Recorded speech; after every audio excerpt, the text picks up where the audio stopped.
Hi everybody, I'm Bree the Plant Lady here with the first weekly garden tour of 2024.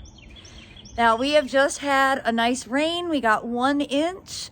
The news was making a really big deal of it. I think there was ice in northern areas and higher elevation. Of course here in Fuquay, it's like 60 degrees and really pleasant. Feels a bit too much like spring for being the first week of January.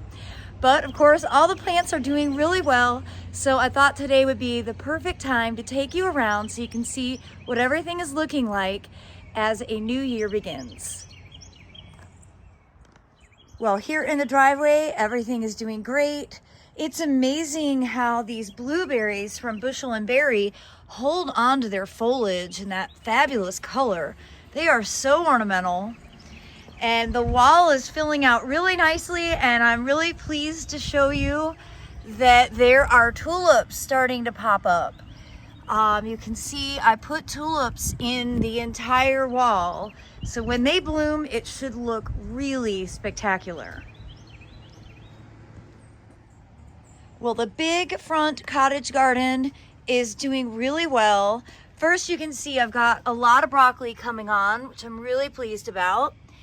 And tons of things are germinating, and an incredible amount of daffodils are poking out of the ground really early. Remember, today is the 6th day of January, and usually I count on daffodils blooming in March. I don't recall them being this advanced in recent years, but I did want to show you some of the Cottage Garden mix in their seedling stage, give you some ID here. So this is a bachelor button. This is kale.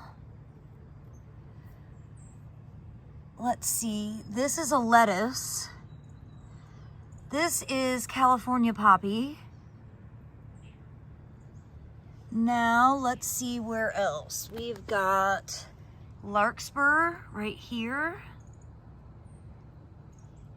And lots of bachelor buttons through this middle section, along with clumps of grains. And then the majority of the tall bread seed poppies I sowed more towards the middle back. So let's get in here. You can see these are all poppy seedlings. Of course, with that, we've got some bad. This is, of course, lamium here. I'd rather weed on a day where it's not just rained, because I don't want to mess up the soil walking through here. But lots and lots of poppies. All of that are what the bread seed poppies look like when they germinate.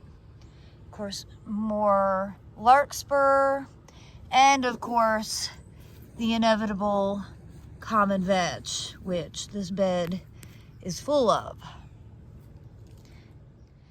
Well, I looked out today and the first thing I saw was the rye germinating. You can see these are nice big clumps, and that is what the rye looks like. We seeded this about 3 weeks ago. So far, I don't see anything but the grains growing in here. We did poppies. Oh, I say that and then I immediately see poppies germinating right here. Right here, lots of tiny baby poppies. Now we also did lupins, and I really naively thought they would bloom the first year. They're totally not going to, and that's really going to cause me some stress because I like to overhaul this bed for the summer, and I would need to over summer the lupins. I'm not sure what I was thinking, to be honest. I guess I just had a space out moment. Lupins are pretty reliably biennial, which means they're going to grow vegetatively for a year and then flower in the second season. And that's fine in most beds, but the Wave is a bed that we basically grow annuals in, and then every 6 months it gets completely turned over and replanted. So we'll just have to see how the lupins do that we sowed in here. We sowed a lot. And maybe they'll look awesome and we'll want to leave them for the summer. yeah, we're gonna have to take that in stride. But my dream of having Texas bluebonnets and poppies blooming together this spring is likely not realistic. Just so you all know. Prunus. This Prunus incisa is blooming much better even compared to a week ago. And it's just so cheerful. I love bringing this in for small arrangements. The flowers are not really all that fragrant, but they sure are beautiful. Of course, the queen of January is Prunus mume. This is Bonita. And I know it's really hard to capture its beauty against this dull, dreary sky, but it is spectacular. It smells quite good. Get an up close view here of these soft pink semi-double flowers. And I just can't imagine life without Prunus mume. Well, we've taken down all the holiday decorations, but I've left the glow up Cottage Garden flowers because they don't really scream Christmas, and this bed isn't really all that interesting right now, so I feel like having them in here just gives it a little extra oomph. We'll see if any neighbors mention that I still have Christmas decorations out. I am really pleased with how this Edgeworthia has grown, and you can see tons of flower buds on it. Nothing open yet, which is good because it's still really early. But, you know, this was planted in 2020, and it's amazing in 4 years' time how big a plant can get. Now, obviously, it has a crazy form. The main trunk has grown, you know, kind of horizontally, but it's doing well. It definitely makes this corner more interesting, and, well, I'm really pleased that this will be blooming probably in the next 4 to 6 weeks. Well, as I make my way around here, I wanted to stop and show you, I think I have flower buds already. I believe this is an allium, and that's pretty crazy this early in January to have bulbs blooming. You can see in here, everything in this bed is self-sown, good and bad. So this is larkspur right here. This is nigella right here. You can see the difference. The leaves are much longer, whereas the larkspur is more rounded. But then lots of bad stuff, of course. Common vetch is absolutely everywhere. And another plant that I really struggle to get under grasp is this native veronica, which is really aggressive and not desirable. And of course I've got lamium in here. It's a mix mash of lots of things, good and bad, but definitely needs to be addressed now while things are smaller. And actually this bed is quite easy to pull out right now because of the saturation of the soil. So maybe I'll spend a little time out here trying to get this bed under control. This is really what happens when you don't have good enough ground plane coverage with desirable plants. These non-desirable things just sort of set in and take over. You can see a lot of density. So I'd rather have this filled with plants like larkspur and nigella and not all of these problem plants. I'm really loving underneath the live oak this combination of the native Carex cherokeensis, and of course non-natives like the rhodia and the ajuga. Ground plane coverage is really critical, and well, you can see where I've got good ground plane coverage and then areas where I don't. And those areas that I don't, I'm planning to do more Carex under here. This bed absolutely would be easier to manage if I just had better ground plane coverage. And so I'm taking inspiration from here, and I'll plan to go ahead and get the rest of the bed filled in. Of course, ground plane coverage was my goal in this bed, and that has been pretty well achieved with things like Carex and sedums and other ground cover perennials that are dormant right now, like Tricertus, or Ophiopogon and sedums. Hellebores are well mixed in here. I did get all of the foliage cut off of the hellebores in here. And actually, look at this.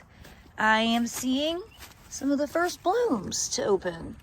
And these are favorites for floating because my goal is not to allow them to seed.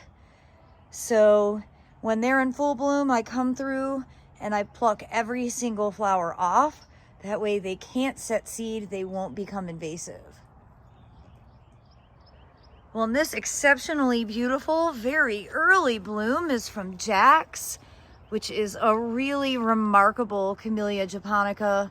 It really was the one that if somebody said, what's the one camellia you couldn't live without, I would always recommend Jack's. Great for zone 7 through 9, and not typically blooming this early, but again, every year is different, and well, this year a lot of things are happening much, much earlier than I would expect them to.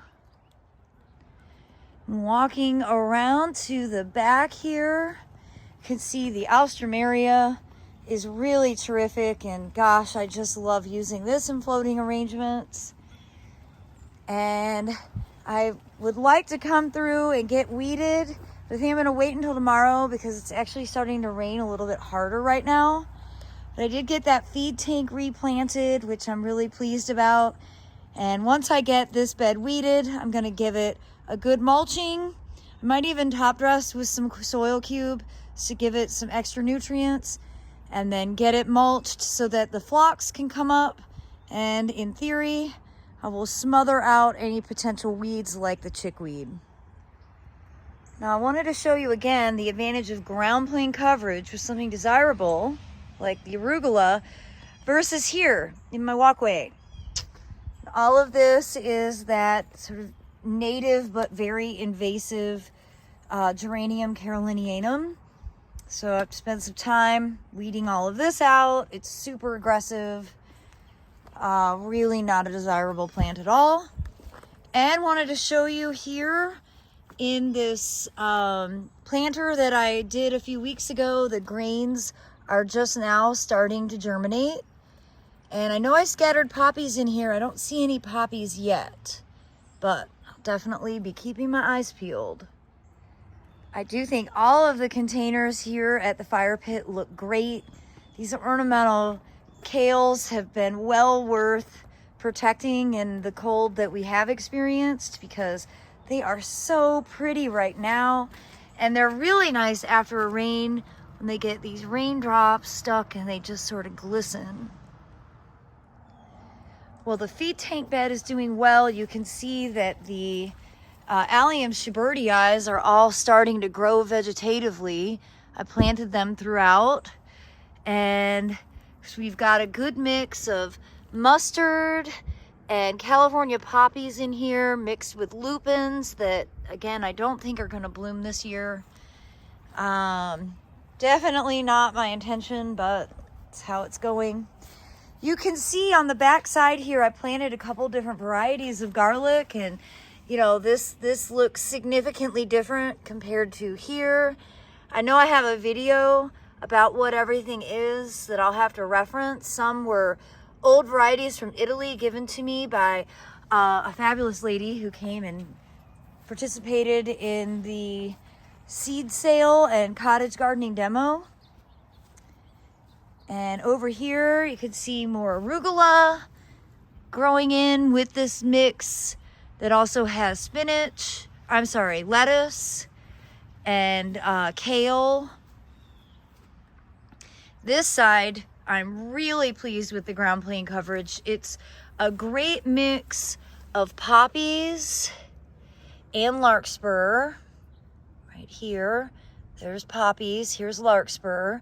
Of course, there's some problem plants too, like lamium, that are really, really small and great to pluck out at this stage. We also have mustard mixed in and kale. You can see the difference in the color of the leaves there. And along with that, we've got bachelor buttons, which are really growing nicely. Of course, way more poppies. This is going to be spectacular when it flowers. And even into this feed tank, you can see that the fava beans are doing really well. And this is the perfect stage to be harvesting the kale and the mustard for really tender, delicious salads, which I think I will do today because our friend Tim from the Arboretum is coming for dinner tonight. That kale and mustard foliage is so delicious together. It has so much flavor and it's not like overly spicy. Oh my gosh. The stuff from the grocery store just cannot be compared. It's the bottom line. When you grow it yourself, it tastes better. It's gonna make for a really good salad tonight.